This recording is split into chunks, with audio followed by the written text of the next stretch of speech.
with just these few ingredients, you can make your own Greek yogurt at home. You're going to be needing milk powder. I'm using cowbell milk. You're going to be diluting it with some water. So if you're using like 2 cups of milk, you're going to be using 4 cups of water. Do you understand? You mix it very, very well. Make sure that it is free of lumps. Turn on the stove, and just when it's about to boil, you turn it off.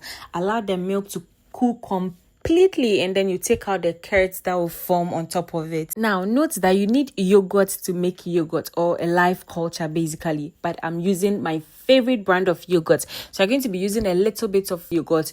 You add the milk that has already cooled down a little bit to your favorite brand of yogurt. You mix it very well, and then you add it back to your yogurt. Do you understand? Just like you are seeing in the video, you give it a good stir, and then you sieve it to take out the lumps from it. Now we move to stage 2. Stage 2 is the fermentation process. So you are going to pour your yogurt into the bowl that you are going to be using for the fermentation process. So this is the bowl that I'm using. After that, you're going to cover it and make sure you put it in a very warm place, because it needs warmth to be able to ferment. So I'm putting it in a plastic bag.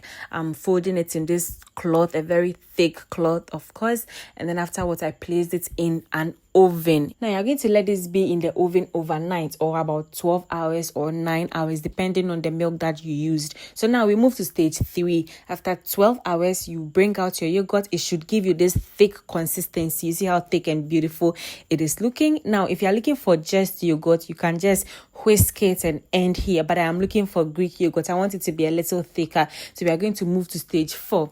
Now on stage 4, you're going to be needing cheesecloth to just strain out the whey from the milk basically. So you're going to be pouring your milk into the cheesecloth, and make sure it rests for about 3 more hours so the whey can drain from it, depending on how thick you want your yogurt. This was the consistency I was looking for. It could have been more thicker, but I wanted it just like this. So you're going to be putting it back into your bowl. You whisk it very well so it is very silky and smooth. Do you understand? You see how beautiful it looks?